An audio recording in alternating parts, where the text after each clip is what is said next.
우리가 매일 보는 이 책 있잖아요. 이게 사실 세상을 완전히 뒤집어 놓은 발명품이거든요.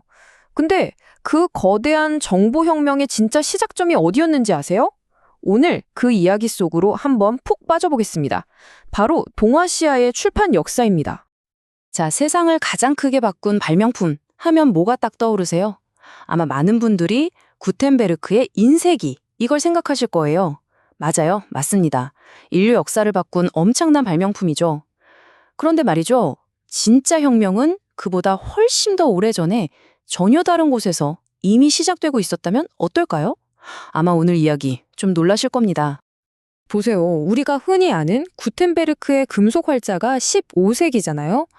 그런데 무려 800년이나 거슬러 올라간 7세기, 바로 동아시아에서 이미 목판 인쇄가 시작됐다는 겁니다. 그러니까 유럽보다 한참 전에 이미 동아시아에서는 나무에 글자를 새겨서 지식을, 아이디어를 쾅쾅 찍어내고 있었던 거죠. 이게 바로 이야기의 시작입니다. 자, 그럼 첫 번째 정보혁명 이야기부터 해볼게요. 인쇄술이 있기 전의 세상을 한번 상상해 보세요.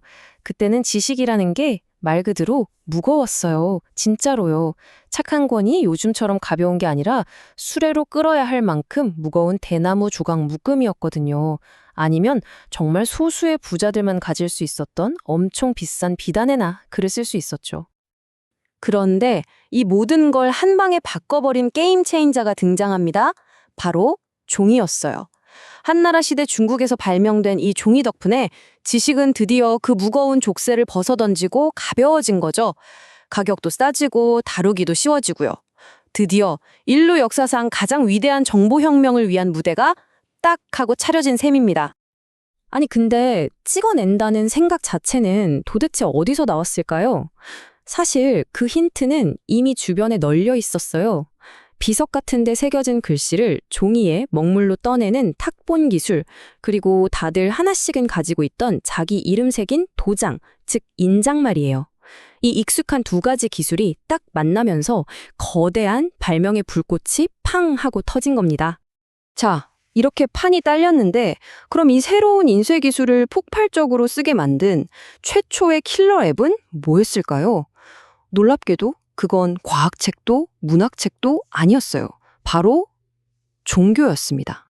이걸 공덕의 경제학이라고 부를 수 있을 텐데요. 당시 불교에서는 이런 믿음이 있었어요. 부처님의 말씀을 담은 경전을 복사해서 널리 퍼뜨리는 것 자체가 어마어마한 공덕을 쌓는 일이다.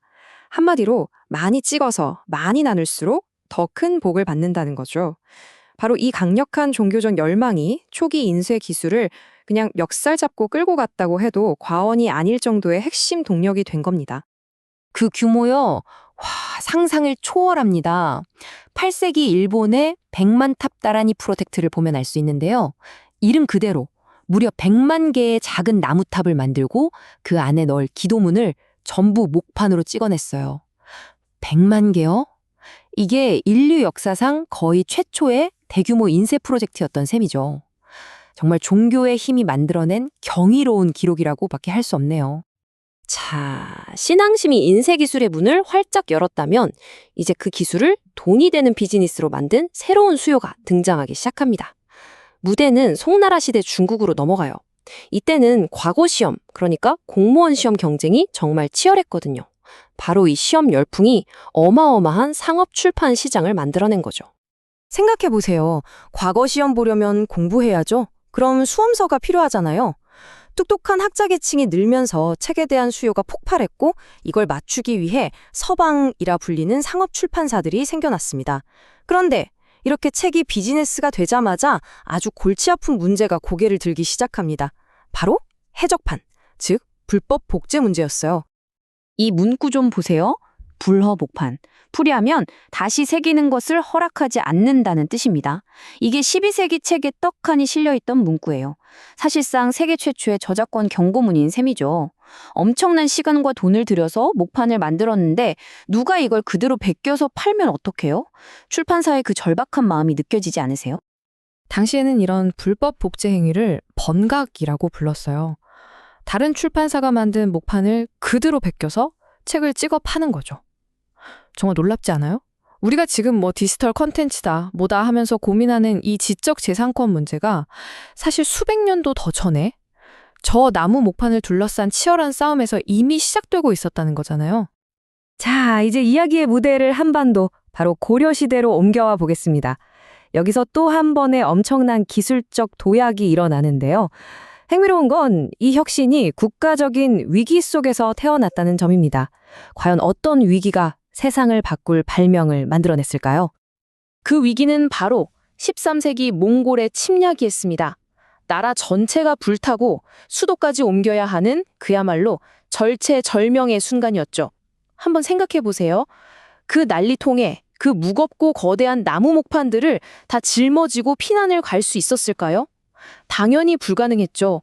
새로 만들 시간도 여유도 없었고요. 고려는 자신들의 역사와 문화를 지키기 위해 뭔가 더 빠르고 더 효율적인 방법이 정말 절실했던 겁니다. 그리고 그 절박함 속에서 찾아낸 해답이 바로 금속 활자였습니다. 이건 정말 혁명적이었어요. 왜냐하면 목판은 책 한 권을 찍기 위해 통째로 하나를 만들어야 하고 한 번 새기면 그걸로 끝이잖아요? 그런데 금속 활자는 글자 하나하나를 따로 만들어서 쓰는 거예요. 마치 레고블록처럼요. 이 책을 찍고 나면 활자들을 다시 해체해서 완전히 다른 책을 또 찍을 수 있었던 거죠. 재사용이 가능하다는 것, 이게 핵심이었습니다. 그리고 이 위대한 기술의 결정적인 증거가 바로 이 책, 직제심체 요절, 우리가 흔히 직지라고 부르는 바로 그 책입니다. 이게 무려 1377년에 인쇄됐어요. 지금 남아있는 것 중에 세계에서 가장 오래된 금속 활자 인쇄본이죠. 구텐베르크 성서보다 자그마치 78년이나 앞선 겁니다. 이것만 봐도 당시 고려의 기술력이 얼마나 대단했는지 알 수 있죠. 자, 고려가 위기 속에서 혁신의 씨앗을 뿌렸다면 이제 조선시대로 넘어가서 그 꽃을 활짝 피운 이야기를 해보겠습니다. 주인공은 바로 우리에게 너무나 익숙한 이름, 세종대왕입니다. 세종은 이 금속 활자 기술을 단순히 책을 찍는 도구가 아니라 강력한 국가를 만드는 핵심 도구로 생각했어요. 세종대왕의 목표는 아주 명확했습니다. 국가가 직접 출판을 컨트롤해서 전국 어디에서나 똑같은 내용의 아주 품질 좋은 책을 보게 하자는 거였어요. 이게 왜 중요하냐면요. 유교 경전부터 농사 짓는 법까지 모든 지식을 표준화해서 보급하면 그게 곧 국가를 사상적으로 그리고 실질적으로 하나로 묶는 강력한 힘이 되기 때문이죠. 그래서 세종의 시대는 그냥 발명의 시대가 아니라 기술을 완성시킨 시대라고 봐야 해요. 처음 만든 개미자부터 시작해서 계속해서 단점을 보완하고 업그레이드 했거든요. 그리고 마침내 1434년에 만든 갑인자에 이르러서는요, 기술력이 정점에 달합니다. 얼마나 정교했냐면 예전에는 활자들이 흔들리지 않게 밀랍 같은 걸로 고정해야 했는데 갑인자는 그럴 필요조차 없을 정도였어요. 그야말로 국가가 총력을 기울여 이뤄낸 기술 혁신의 정점이었죠. 자, 이렇게 국가가 주도하던 출판의 시대가 지나고 조선 후기로 오면서 또 한 번의 거대한 변화가 일어납니다. 지식이 드디어 궁궐의 높은 담장을 넘어 저잣거리의 일반 백성들 선으로 넘어오기 시작한 거죠. 바로 반각본의 시대가 열린 건데요. 이건 뭐냐면 나라에서 만드는 교과서 같은 게 아니에요. 민간 출판업자들이 이거 팔면 돈 되겠다 싶어서 만든 철저히 상업적인 책들이었습니다. 그러니까 당연히 딱딱하고 어려운 유교 경전보다는 춘향전이나 홍길동전처럼 막 흥미진진한 소설들이 인기가 폭발했죠. 이게 바로 당시의 베스트셀러였던 겁니다. 그러면서 완전히 새로운 시장 생태계가 만들어져요. 반각본 책들이 쏟아져 나오고 책회라고 불리는 전문 책 장수들이 돌아다니면서 책을 팔았죠. 이분들은 요즘으로 치면 북 큐레이터 같은 역할도 했어요. 심지어 새 책점이라고 해서 책을 빌려주는, 그러니까 오늘날의 도서 대여점까지 생겨났습니다.